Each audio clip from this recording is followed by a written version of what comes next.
আমাদের জীবনে কোনো না কোনো সময় কারোর সঙ্গে শত্রুতা, বিরোধ, মনোমালিন্য, বিবাদ হতেই পারে। অনেকেই আপনার ক্ষতি করার চেষ্টা করতে পারেন। শত্রুদের হাত থেকে মুক্তি পাওয়ার পথও খুঁজেছেন অনেকে। সেক্ষেত্রে প্রথমে নিজেকে সংযত করুন। শত্রুদের কিভাবে পরাজিত করতে পারবেন তার সহজ পাঠ পড়িয়েছিলেন চাণক্য। তার এই উপদেশ মেনে চললে সহজেই শত্রুমুক্ত হতে পারবেন। নমস্কার, কৃষ্ণকথাতে আপনাদের সবাইকে স্বাগত। আজকের এই ভিডিও থেকে আপনারা জানতে পারবেন প্রতিবেশী যখন শত্রু হয় তখন তাদের কী উপায়ে জব্দ করবেন। চলুন তাহলে দেরি না করে শুরু করা যাক আজকের এই ভিডিও। আচার্য চাণক্য তার নীতির মাধ্যমে আমাদের জীবন সমৃদ্ধ করেছেন। জীবনের বিভিন্ন ক্ষেত্রে ব্যক্তিকে কিভাবে এবং কার সঙ্গে কেমন আচরণ করা উচিত তাও জানা যায় চাণক্য নীতির মাধ্যমে। বন্ধু, স্ত্রী, পরিবার সম্পর্কে, আবার জীবনে সাফল্য লাভ ইত্যাদি বিভিন্ন বিষয় চাণক্য নীতি আমাদের সমৃদ্ধ করেছে। এমনই শত্রু সম্পর্কেও আমাদের সতর্ক করেছেন আচার্য চাণক্য। চাণক্য নীতি অনুযায়ী নিজের শত্রুকে কখনো দুর্বল মনে করতে নেই, বরং তাদের থেকে সতর্ক থাকা উচিত। তা না হলে শত্রু সুযোগ পেলেই আপনার ক্ষতি করে দেবে। নিজের নীতির মাধ্যমে শত্রুকে পরাজিত করার পথ দেখিয়েছেন চাণক্য। তার এই উপদেশ মেনে চললে শত্রুর হাত থেকে বাঁচতে পারবেন, এমনকি তাদের পরাজিত করাও আপনার পক্ষে সহজ হবে। 1 নম্বর হলো কুসঙ্গ এড়িয়ে যান। চাণক্য নীতি অনুযায়ী নিজের পরিবার ছাড়াও ব্যক্তি সহকর্মী ও বন্ধুদের সঙ্গে সবচেয়ে বেশি সময় কাটিয়ে থাকে। তাই সমস্ত ব্যক্তিকে বন্ধুবান্ধব নির্বাচনের সময় বিশেষ নজর দেওয়া উচিত। যাদের সঙ্গ ভালো, যারা যোগ্য ব্যক্তির সঙ্গে ওঠা বসা করেন, তাদের ক্ষতি করার আগে শত্রুরা হাজারবার চিন্তা ভাবনা করবে। আবার কোনো ব্যক্তি কুসঙ্গতি থাকলে শত্রু তার অনিষ্ট করার আগে খুব বেশি চিন্তা ভাবনা করে না। সুযোগ পেলেই সেই ব্যক্তির ক্ষতি করতে প্রস্তুত হন শত্রুরা। তাই আপনার বন্ধুবান্ধব কেমন তার উপর বিশেষ নজর দেওয়া উচিত। 2 নম্বর হলো নিজের ভাষায় নিয়ন্ত্রণ রাখুন। চাণক্য নীতি অনুযায়ী ব্যক্তির নিজের বাণীতে বিশেষ নজর রাখা উচিত। কি বলছেন, কেন বলছেন, কাকে বলছেন, সব দিক বিচার করে সঠিক শব্দ চয়নের উপর জোর দেন চাণক্য। কারণ আচার্যের মতে যে ব্যক্তির বাণীর দোষ রয়েছে, শত্রুরা সেই ব্যক্তির এই দুর্বলতার সুযোগ তোলার চেষ্টা করে। যে ব্যক্তির মুখের ভাষা খারাপ তাদের সম্পর্ক নষ্ট হতে শুরু করে। যে জাতকরা কটু কথা বলেন সকলে তাদের থেকে দূরত্ব বজায় রাখতে শুরু করেন। তাই কারোর সঙ্গে কথা বলার সময় মধুর ভাষার ব্যবহার করুন। আপনার সামাজিক পরিসর সমৃদ্ধ হলে শত্রুরা আপনার ক্ষতি করার কথা ভাববে না। 3 নম্বর হলো খারাপ অভ্যেস ত্যাগ করুন। কুঅভ্যেস যেমন নেশা, আসক্তি ত্যাগ করার পরামর্শ দিয়েছেন চাণক্য। মাদকাসক্ত বা নেশাগ্রস্ত ব্যক্তিদের শত্রু সহজেই পরাজিত করতে পারে। নেশাগ্রস্ত ব্যক্তি সঠিকভাবে নিজের বুদ্ধি ও বিবেক ব্যবহার করতে পারে না।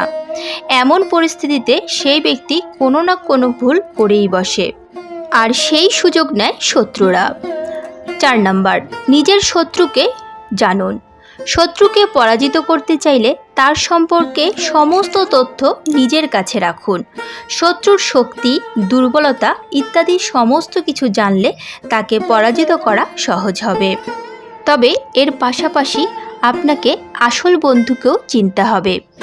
যখন আপনি কোনো অসুখে ভুগছেন বা কোনো বিপর্যয় আপনার জীবনে এসেছে, সেই সময় যিনি আপনার পাশে থাকবেন তিনি আপনার আসল বন্ধু। মহামারী, শত্রুর আক্রমণ চলার সময়ও খাঁটি বন্ধু আপনার পাশে সবসময় থাকবেন, আপনাকে একা রেখে যাবেন না। মৃত্যুসজ্জায় বা শ্মশান যাত্রাতেও পাশে থাকেন জীবনের আসল বন্ধু। আসল বন্ধু চেনারও কয়েকটি উপায় বলেছেন চাণক্য।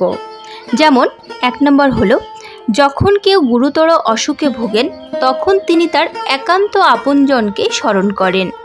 বাবা, মা, ভাই, বোন এবং সেরা বন্ধুকেই এই সময় পাশে চান যে কোনো মানুষ। এই সময় যিনি আপনার পাশে থাকবেন মনে রাখবেন তিনি আপনার আসল বন্ধু। 2 নম্বর হলো অনেক সময় আচমকা আমাদের জীবনে কোনো বিপর্যয় নেমেই আসে।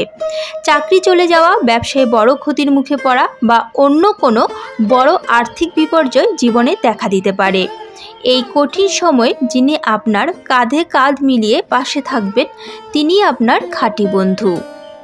3 নম্বর হলো মহামারী, খরা, প্রাকৃতিক বিপর্যয় বা দুর্ভিক্ষ দেখা দিলে সবাই নিজের প্রাণ বাঁচাতে ব্যস্ত হয়ে পড়েন। তখন পাশের জনের দিকে তাকানোর সময় থাকে না কারো কাছে। এই কঠিন সময়ে যিনি আপনার হাত ধরে থাকবেন তিনি আপনার আসল বন্ধু। এমন বন্ধুকে কোনোদিনও ছেড়ে যাবেন না। 4 নম্বর হলো কখনো জীবনে চারপাশ থেকে বিরোধিতা মাথাচাড়া দেয়। তখন যাই করতে যাবেন বিরোধিতার মুখে পড়তে হবে আপনাকে।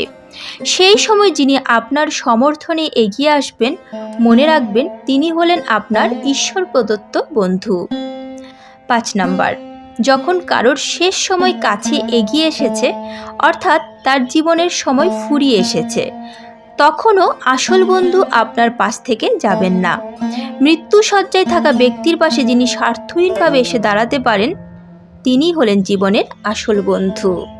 শত্রুকে পরাজিত করতে হলে সর্বশেষ যে নীতিটি আপনাদের মেনে চলতে হবে তা হলো গোপন কিছু কথা রয়েছে যেগুলো কখনোই কাউকে বলতে নেই। চাণক্য নীতি অনুসারে নিজের সম্পর্কে এমন কিছু কথা প্রতিটি মানুষের জীবনে থাকে যা কখনো কাউকে ভুলেও বলতে নেই। প্রাচীনকালের বিশিষ্ট কূটনীতিজ্ঞ ও অর্থশাস্ত্রবিদ চাণক্য অথবা কৌটিল্যের অনেক পরামর্শই এখনও আমাদের জীবনে কার্যকরী। তার লেখা বই চাণক্য নীতিতে জীবনের বাস্তব কয়েকটি দিক তুলে ধরেছেন তিনি। তার সঙ্গে বিভিন্ন পরিস্থিতিতে কেমন প্রতিক্রিয়া জানানো উচিত সেই বিষয়ে স্পষ্ট নির্দেশ দিয়েছেন। আচার্য জানাচ্ছেন, খোলা মনের মানুষ হওয়া অবশ্যই ভালো, কিন্তু তা বলে নিজের সম্পর্কে সব কথা সবার কাছে কখনোই বলতে নেই। এর ফলে লাভের চেয়ে ক্ষতিই বেশি হবে আপনার। এবার জেনে নেওয়া যাক কোন কোন কথা অন্যকে জানাতে নিষেধ করেছেন আচার্য চাণক্য। যেমন 1 নম্বর হলো আর্থিক ক্ষতি। আচার্য চাণক্যের বক্তব্য অনুসারে নিজের আর্থিক ক্ষতি সম্পর্কে কখনো বাইরের কাউকে কিছু জানাতে নেই। চাণক্য জানিয়েছেন যে যারা নিজেদের আর্থিক সংকট নিয়ে বাইরের লোকের সঙ্গে আলোচনা করেন তাদের অসহায় অবস্থা কখনোই কাটে না। বাইরের কারোর সঙ্গে নিজের আর্থিক দুর্গতি নিয়ে আলোচনা করলে সেই দ্বিতীয় ব্যক্তির কাছ থেকে আর্থিক সাহায্য তো মেলেই না, উল্টে আপনার দুরবস্থার সুযোগ নিতে পারেন সেই ব্যক্তি। সমস্যার কথা জেনে আপনার সঙ্গে দূরত্ব বাড়িয়ে ফেলতে পারেন তিনি। 2 নম্বর হলো বিবাহিত জীবনের সমস্যা। আপনার জীবনসঙ্গী আপনার মনের মতো নাই হতে পারে, কিন্তু ভুলেও এই নিয়ে বাইরের কারোর সঙ্গে আলোচনা করবেন না। দাম্পত্য কলহের কথা তৃতীয় ব্যক্তিকে জানতে দেওয়া কখনোই উচিত নয়। এছাড়াও আপনার স্বামী বা স্ত্রীর কোনো গোপন কথা বা কোনো দুর্বলতা থাকলে তা কখনোই অন্য কাউকে জানতে দেবেন না। এর ফলে সামনের লোকটি আপনার প্রতি সহমর্মিতা দেখালেও আড়ালে আপনাকে নিয়ে হাসাহাসি করবে। শুধু তাই নয়, এর ফলে দাম্পত্য সম্পর্ককে অপমান করা হয় এবং আপনার সঙ্গী এই বিষয়টি জানতে পারলে সম্পর্কের তিক্ততা আরও বাড়বে। কোথাও অপমানিত হলে চাণক্য জানিয়েছেন যে কেউ আপনাকে কখনো অপমান করলে সেই ঘটনা সবাইকে বলে বেড়ানোর কোনো প্রয়োজন নেই। এই বিষয়টি নিজের কাছেই রাখুন। আপনার অপমানের কথা অন্য কাউকে বলার অর্থ সেই ব্যক্তির কাছেও আপনি শ্রদ্ধা সম্মান হারাবেন। নিজের সমস্যা নিজের কাছে রাখুন। চাণক্য নীতি অনুসারে নিজের সমস্যা 5 জনকে বলে না বেরিয়ে নিজের কাছে রাখুন। এর কারণ হলো বেশিরভাগ সময় অন্য লোকে আপনার সমস্যার কথা শুনে মুখে দুঃখ প্রকাশ করলেও মনে মনে খুশিই হবেন, কারণ সেটি বেশিরভাগ মানুষের চরিত্র। এমনকি আপনার খারাপ সময়ের সুযোগ নিতেও চাইবেন কেউ। তাই খুব প্রয়োজন না পড়লে নিজের সমস্যার কথা অন্য কাউকে বলবেন না। চাণক্য বলেছেন যে অন্য কেউ আপনার সমস্যার সমাধান করবে, এমন প্রত্যাশা রাখলে ঠকতে হবে। আপনার সমস্যার সমাধান আপনাকেই করতে হবে।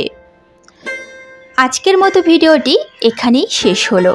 আশা করি আপনাদের ভালো লেগেছে। যদি ভালো লেগে থাকে তাহলে অবশ্যই একটি লাইক করবেন।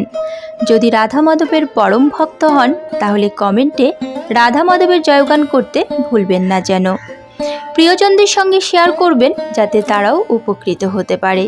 এ ধরনের বিভিন্ন ধর্মীয় ভিডিও পেতে এবং নিয়মিত গীতাপাঠ শুনতে চ্যানেলটিকে অবশ্যই সাবস্ক্রাইব করবেন। আজ তাহলে এ পর্যন্তই, দেখা হচ্ছে পরবর্তী ভিডিওতে। ভালো থাকবেন, সুস্থ থাকবেন। জয় শ্রীকৃষ্ণ। রাধে রাধে।